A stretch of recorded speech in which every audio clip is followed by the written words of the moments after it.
Hello dear viewers, and welcome back to the channel. We're so glad to have you here for another episode.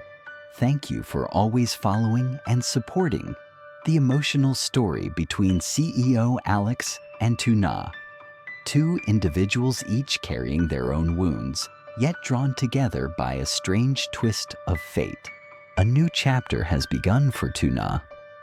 After enduring a series of painful events in the past, this small yet resilient woman made the decision to leave everything behind. In silence, without a single goodbye, Tuna took her child and walked away. Meanwhile, in another place, CEO Alex, a man once thought to be cold and emotionless, completely broke down upon learning that Tuna and her baby had vanished without a trace. Unable to accept the harsh reality that Tuna had left his life, Alex did something he never imagined he would. He turned to the police for help.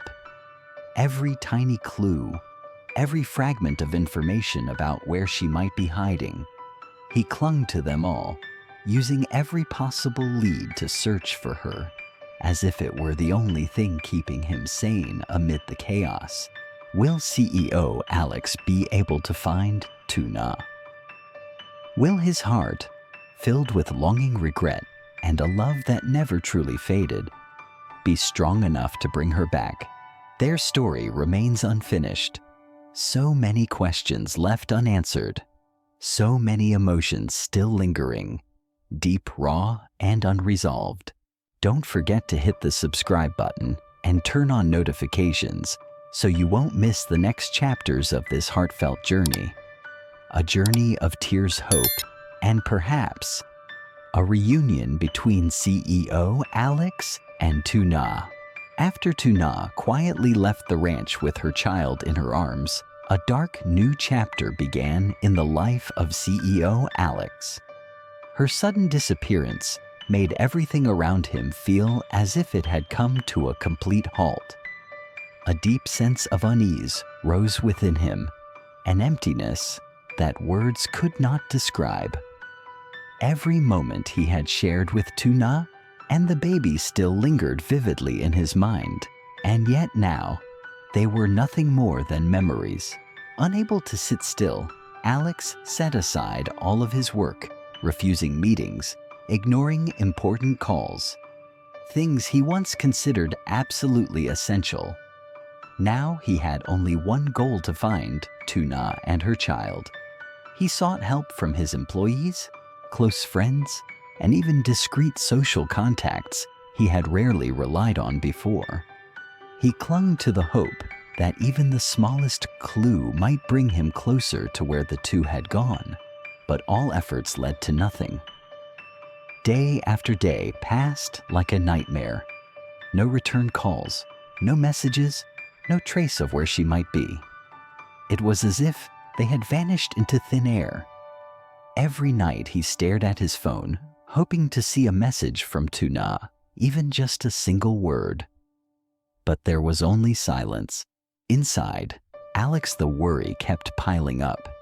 He had no idea if Tuna was safe, if the baby was being properly cared for, or if they were in danger somewhere unfamiliar and far for help. Those questions haunted him, spinning relentlessly in his mind every minute, every hour. At night he couldn't sleep. His eyes grew darker with each passing day, his face becoming more and more drawn. After another exhausting day of searching with no success, Alex returned home completely drained. He opened the door and stepped into the cold, silent mansion. He dropped onto the sofa, staring blankly into space. The once proud, strong figure now seemed lonely and lost. His chiseled features looked gaunt, stubble covered his jaw, and he had visibly lost weight. Alex's older sister, who had always quietly watched over her younger brother, couldn't help but notice the changes in him. From the beginning, she had never fully supported the relationship between Tuna and Alex. Though not a bad person by nature, she carried a deep-seated bias that her brother, successful, handsome, and highly regarded, deserved someone perfect, someone without complications or burdens. After many days of inner turmoil, she finally realized she could no longer keep the truth to herself. She walked over to Alex, hesitant at first, and gently began to speak. Her voice carried both guilt and the desperate need to explain. She confessed that she had once gone to the ranch where Tuna and the baby lived, and that she had spoken harshly. She admitted to discouraging Tuna, urging her to leave Alex because she believed Tuna wasn't worthy of him. Not out of hatred, but out of fear. Fear that a single mother with a complicated past wouldn't be able to offer Alex the kind of future she believed he deserved. She suspected that her words may have been the reason why Tuna decided to leave. Now her heart was filled with a mix of regret and guilt. She had never imagined that her actions would lead her brother to suffer the way he was now. Hearing her confession, Alex's expression changed instantly. His eyes turned cold, his face tense, unable to hide the deep disappointment. His lips pressed into a thin line and his fists clenched as he struggled to contain the anger building inside him. He couldn't believe that his own sister, someone he had always trusted, had done something like this behind his back. But after a long, heavy silence, Alex finally spoke, his voice low but firm. He said that although her interference had been wrong, he didn't believe it was the only reason Tuna left. He understood. Her understood every glance, every sad smile. She was someone who had been through more than most. Maybe she had been scared, feeling unworthy of the love he gave her. Maybe she truly believed that her presence in his life would only bring him trouble. Alex knew one thing for certain. Tuna didn't leave because she wanted to be away from him. She left because she felt pushed out of his world, and from that moment on, Alex's resolve grew stronger than ever. He couldn't afford to lose Tuna again. No matter what it took, even if he had to go to the ends of the earth, he was determined to find her. As the sun slowly rose and the morning air was still damp with dew, golden rays began to stream through the windows of the cold, silent mansion. At that very moment, CEO Alex made a crucial decision, one that had consumed his thoughts through a long sleepless night. His eyes still carried signs of exhaustion, but there was unwavering determination in his gaze. He could no longer sit and wait in vain, no longer let the questions torment his mind without answers. It was time to act once again. And this time, he turned to those who could help him search with professionalism and reach the police. Alex quietly drove through streets that were just beginning to stir in the early morning. His face still bore traces of worry, but every movement, every tight grip on the steering wheel reflected how much hope and resolve he was pouring into this search. Upon arriving at the police station, Alex entered with a serious expression. He was not someone who easily showed emotion, but today every word he spoke carried sincerity and urgency straight from the depths of his heart. He explained everything: how Tuna and her child had disappeared without warning, how every effort he had made on his own had ended in dead ends, and how his growing fear told him that the two might be in danger somewhere far from help.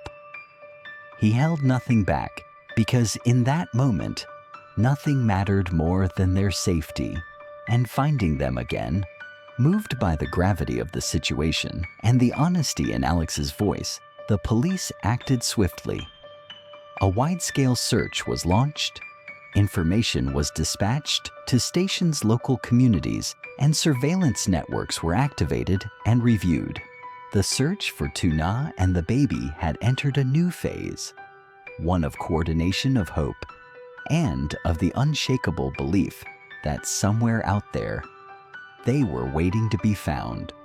On Tuna's side, after leaving the ranch with her small child in her arms, she began a lonely journey along long, endless roads with no direction, no destination. The sun slowly dipped behind the distant mountains, painting the sky in a sorrowful shade of orange. Tuna knew she had to find a safe place to spend the night. As the air grew colder, she happened upon an old abandoned lumber workshop, its rusty metal roof covered in moss and a half-rotten wooden door hanging loosely.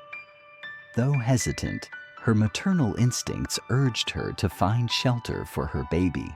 She stepped inside, carefully choosing the cleanest corner she could find, gently laid her baby down, wrapped the little one tightly in a blanket, and held the child close to her chest for warmth.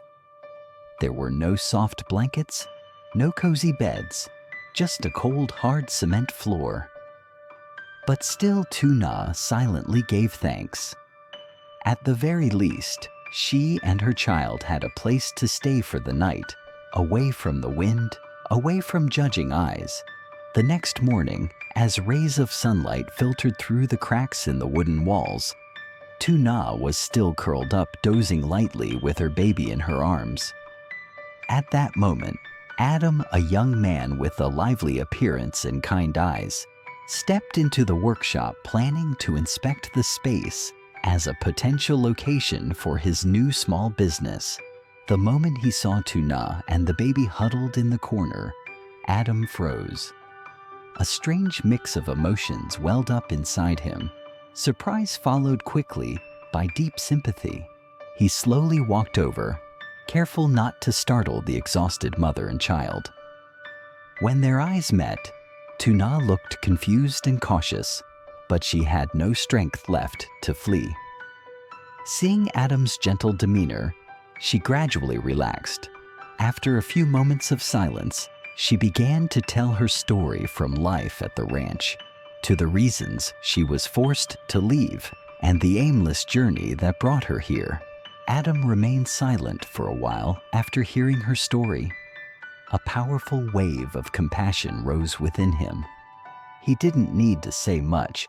Just looking into her weary eyes and sorrowful face, he knew she had been through more than most. With the kindness that came naturally to him, he made a surprising offer. He invited Tuna and her child to temporarily stay at a house he had built years ago for an elderly woman in need. He explained that the house was located on the outskirts of town, peaceful, quiet, and currently occupied by a kind old lady living alone. "If you don't mind," Adam said gently, "please stay there for a while. You and your baby need a safe place to rest, a place to begin again." Tuna sat in silence. She looked down at her child, sleeping peacefully in her arms, then looked back at this stranger whose eyes held nothing but sincerity. It was the first time in many days that someone had reached out to her without judgment, without hesitation, simply wanting to help. After a moment of reflection, Tuna nodded. She didn't know what the future would bring, but at that moment, all she wanted was for her baby to be safe to sleep in a real bed, under a roof where someone was waiting to welcome them. On the way to the house, Adam shared little stories with her about his work and about the elderly woman named Mrs. Tui, who used to be a neighbor of his family. She was gentle, kind-hearted, and had always loved children. These small stories eased something in Tuna's heart, as if the world still had a warm, quiet corner meant just for her. When the car stopped in front of the small red-tiled house, the old lady stepped out with a gentle smile. She hadn't been told much, but the moment she saw Tuna holding the baby in her arms, her whole face lit up. "Well, look at that, such special guests we have today. And what a little angel you brought with you," Mrs. Tui said cheerfully, taking the small bag Adam carried for Tuna. It was as if in just that brief moment, she had already welcomed them as part of her own family. Tuna stepped into the little house, her heart trembling slightly. But when she heard the old lady say, "Treat this as your home, my dear," and felt her wrinkled hand gently caress the baby's head, tears welled up in her eyes. They weren't tears of sorrow, they were tears of emotion. For the first time in so many years, she felt truly welcomed, truly loved without conditions. In that small house, something warm began to blossom. Something Tuna had thought she had lost forever, the feeling of family. Trên thực tế như này, em kể cho cô nghe câu chuyện cái câu đây là cụ tên là bạn thủy người tình sống với gia đình thì mình yêu trẻ con câu chuyện thì ra là người nhỏ và cụ tên là bạn rồi với chị thì thấy tụi nhà ôm lên như thế và nhiều từ xa cả con thì khách đến nhà theo thành nào đó này một lần đây cái gì các nhiều bạn nó lắm ở đâu hết thì là đó thì là coi là nó tay được lần đầu tiên sau bao nhiêu năm cô cảm thấy mình được đón nhận được yêu thương một cách vô điều kiện.